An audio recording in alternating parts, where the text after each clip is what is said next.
Од јуни стигнуваат првите граѓански обврзници, финансиски проект кој денес го најави министерот за финансии Фатмир Бесими. Целта на издавањето на граѓанската обврзница не е ликвидност на буџетот. Издавањето на оваа обврзница заедно со развојната, зелената и проектната обврзница се предвидени уште со планот за забрзан раст, а граѓанската обврзница е предвидена и во буџетот за 2023 година, односно незиното издавање е дел од предвиденото задолжување во оваа година на домашниот пазар и тоа нема да го зголеми дефицитот и јавниот долг. Изјави Бесими.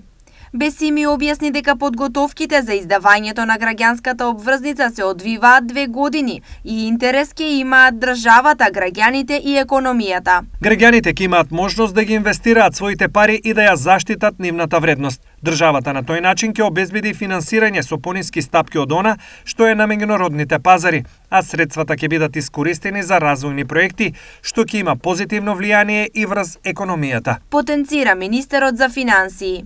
На овој начин државата очекува 50 милиони евра граѓански пари со каматна стапка која ќе биде повисока од онаа на депозитите во банките, но пониска од онаа што се задолжува државата на финансиските пазари.